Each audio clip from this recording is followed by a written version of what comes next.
حنبل رحمت اللہ علیہ سے کسی نے توحید پر دلیل پوچھی تو آپ نے فرمایا بھی ایک بند مکان ہو جس میں نہ دروازہ ہے نہ کھڑکیاں ہیں نہ روشن دان ہیں، اوپر سے سفید ہے اندر سے پیلا ہے، اور کچھ دنوں کے بعد اس سے ایک حیوان پیدا ہوتا ہے، وہ باتیں کرتا ہے، بولتا ہے اپنی زبان۔ لوگوں نے کہا کہ آپ نے فرمایا انڈا دیکھا ہے؟ انہوں نے کہا جی، ہم نے کہا اوپر سے سفید ہے اندر سے پیلا ہے، کوئی کھڑکی کوئی دروازہ کوئی روشن دان ہے، کچھ عرصے کے بعد اندر سے بچہ نکل آتا ہے، وہ چو چو کر رہا ہے، پیدا کرنے والا کون ہے؟ انہوں نے کہا اس کے بعد بھی تمہیں خدا کی توحید سمجھ نہیں آئی؟ اسی طریقے سے امام شافعی رحمت اللہ علیہ سے کسی نے پوچھا کہ حضرت توحید پر کوئی دلیل بیان فرمایا۔ فرمایا شاہتوت کا پتہ دیکھا ہے؟ انہوں نے کہا ہاں جی دیکھا ہے۔ انہوں نے فرمایا اگر اس کو بکری کھائے تو مینگنیاں دیتی ہے، اگر گائے کھائے تو گوبر دیتی ہے، اور اگر شہد کی مکھی اس کو کھائے تو شہد بن جاتا ہے، تو اس ایک پتے کے اندر یہ ساری چیزیں کس نے پیدا کی؟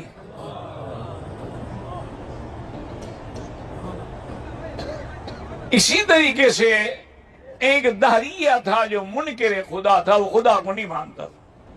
یاد رکھیں دنیا میں کئی لوگ ہیں، بعض ایسے ہیں جو دو خدا مانتے ہیں، وہ کہتے ہیں کہ خدا دو ہیں، ایک یزداں ہے ایک اہرمن ہے، ایک خیر پیدا کرتا ہے ایک شر پیدا کرتا ہے، ایک نور پیدا کرتا ہے ایک اندھیرا پیدا کرتا ہے۔ ایک خدا کیسے خیر بھی کرے اور شر بھی کرے؟ وہ دو خدا مانتے ہیں۔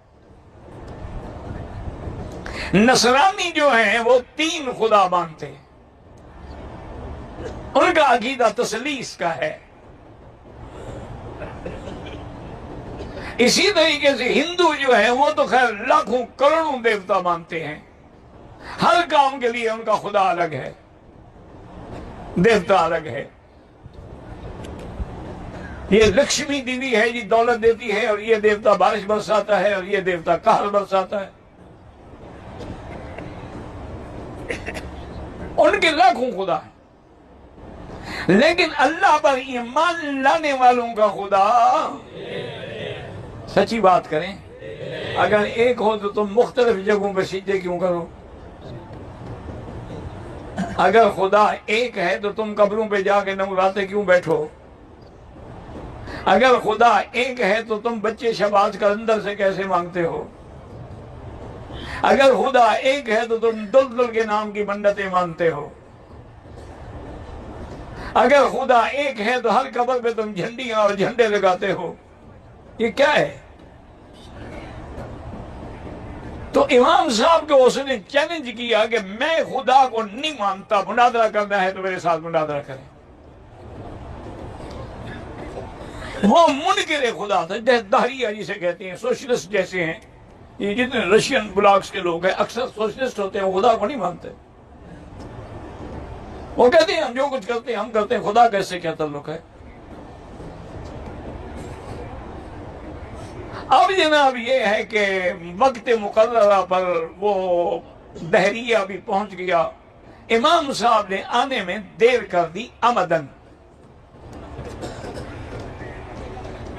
کافی دیر کے بعد امام صاحب تشریف لے آئے، اور وہ جناب نعرے لگا رہا ہے اور شیخیاں لگا رہا ہے، دیکھو مسلمانوں کا مناظرے کرنے والا جو بڑا امام بڑھایا ہوا ہے، انہوں نے میرے ڈر کے مارے بھاگ گیا، آتا ہی نہیں۔ تھوڑی دیر کے بعد حضرت امام صاحب تشریف لے آئے، اس نے کہا کیا بات ہے، کیوں آپ نے دیر کر دی؟ اس نے کہا بھائی میری بات تو سنو، ہمارے اس شہر کے، اب میں جہاں ہوں درمیان میں دریا ہے، اس میں کشتیاں چلتی ہیں، میں آگے کھڑا رہا، کشتیاں ساری نکل گئی، اب جب تک مجھے کشتی نہ ملے میں دریا کیسے عبور کروں؟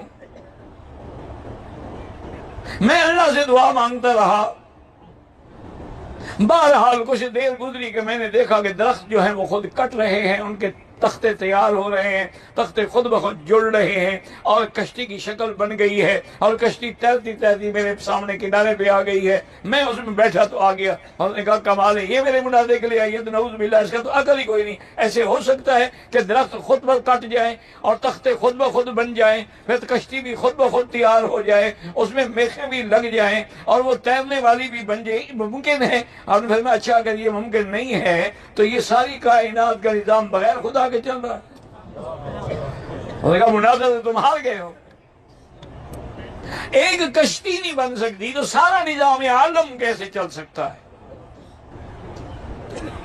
اس نے کہا ہاں یہ بات تو خیر ٹھیک ہے، لیکن مجھے بتاؤ کہ خدا ہے کہاں؟ اب مسلمان تو کہہ سکتے ہیں کہ الرحمن والعرش استوى، اللہ عرش پہ ہے، جیسے اس کی شان کو زیبا ہے، کما یلی کو بشان ہی۔ لیکن کافر کو تو یہ بات سمجھانی مشکل تھی نا۔ آپ نے فرمایا جب دودھ منگواؤ، دودھ کا ایک مٹکا منگایا گیا، آپ نے اس سے پوچھا اس میں مکھن ہے؟ اس کو اگر بلایا جائے مکھن نکلے گا؟ اس نے کہا ہاں جی ہے۔ اس نے کہا کہاں ہے؟ مجھے دکھاؤ مکھن کہاں ہے۔ انہوں نے کہا جی مکھن تو ہے لیکن میں دکھا رہا تھا۔ آپ نے یہ تو مجازی چیز ہے، میرے تو خدا حقیقی ہے، اس کو تم کیسے دیکھ سکتے ہو؟ جیسے اس میں مکھن ہے، میرا خدا بھی ہے۔ انہوں نے کہا اچھا اب ایک سوال اور بتائیں کہ خدا، آپ کا خدا جو ہے اس کا رخ اس وقت کدھر ہے؟ مشرق میں، مغرب میں، شمال میں، جنوب میں، خدا کا رخ کدھر ہے؟ اور میں بھی ایک شمع منگاؤ۔ شمع منگائی گئی، انہوں نے شمع کو جلاؤ۔ جب شمع جلی تو آپ نے پوچھا کہ اس کی روشنی کس طرف ہے؟ انہوں نے کہا یہ تو ہر طرف ہے۔ تو انہوں نے کہا اگر اس مجازی شمع کی روشنی ہر طرف ہے تو میرا خدا کی چہرہ بھی ہر جگہ ہے، اینما تولوا فثم وجہ اللہ، وہ معیت علمی کے ساتھ ہر جگہ ہے۔ اب اس نے کہا کہ ٹھیک ہے آج مجھے سمجھ آ گیا اور آپ نے مجھے خدا کے وجود کا قائل کر دیا ہے، لیکن کچھ عرصہ مجھے آپ نے کہا تم سوچو اگر تیرے مقدر میں ہدایت ہے تو ملے گی، نہیں ہدایت دینے والا تو اللہ ہے۔ تو اس لیے ہمیشہ یاد رکھیں کہ اللہ کی تو ذات ایسی ہے کہ اس کا اقرار تو کافر بھی کرتے ہیں، اور کافر بھی خالق مانتے ہیں، مالک مانتے ہیں، رازق مانتے ہیں۔ لیکن اصل چیز جو ہے وہ توحید الوہیت ہے۔ اصل چیز جو ہے وہ یہی ہے کہ آدمی کو اس کا منع ہے کہ لا الہ، پڑھ لو ایک دفعہ، لا الہ الا اللہ محمد الرسول اللہ۔ لا نفی ہے، کوئی معبود برحق نہیں مگر، کوئی عبادت کے لائق نہیں مگر، فلا تجعلوا للہ اندادا، انداد ند سے ہے، اس کا معنی شریک بھی ہے، اس کا معنی مثیل بھی ہے، اس کا معنی مقابل بھی ہے، یعنی اللہ کا شریک نہ بناؤ، مثیل نہ بناؤ، مقابل نہ بناؤ، اس کا کوئی شریک نہیں ہے۔ لا شریک لہ ولا وزیر لہ ولا مثل لہ ولا مثال لہ ولا مثیل لہ، لیس کمثلہ شیء وہو السمیع البصیر۔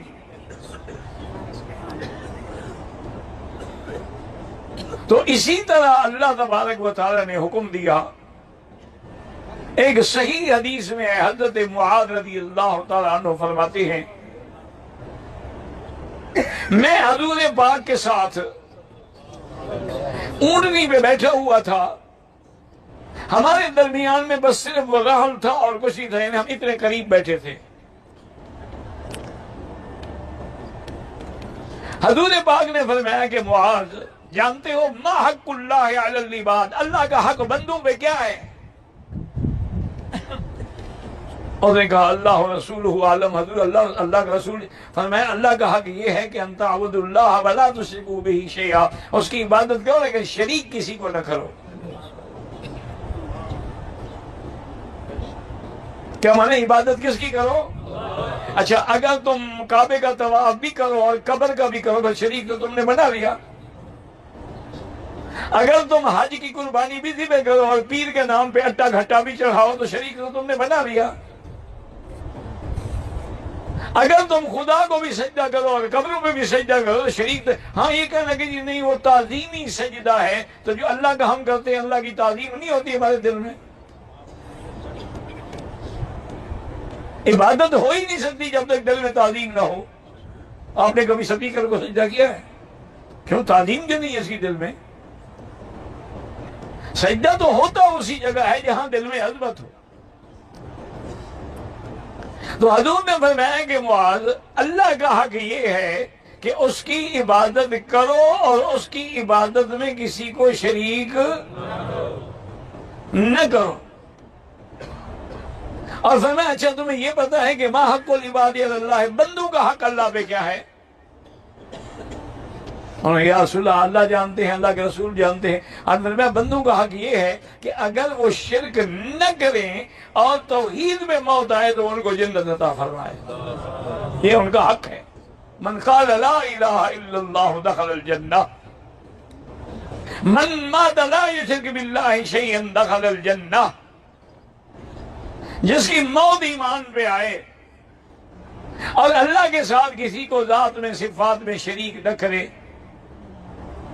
اور اسی طرح دیکھیں نا کہ اللہ کے کتنے نام ہیں. اللہ نے خود فرمایا میرے نام ہیں اور مجھے انہی ناموں سے پکارو. اور صحیح حدیثوں میں تو 99 نام ہیں. ان للہ 99 اسما، لیکن بعض علماء نے 1000 بھی لکھا ہے، 3000 بھی لکھا ہے، لیکن صحیح حدیثوں میں 99 نام. یہ سب صفاتی نام. اسم ذات اللہ ہے، باقی الرحمن، الرحیم، الملک، والقدوس، السلام، والمومن، والمہیمن، والعزیز. تو جب نام ہیں، صفتیں ہیں، تو لازم ہے کہ اس کا موصوف بھی تو کوئی ہوگا.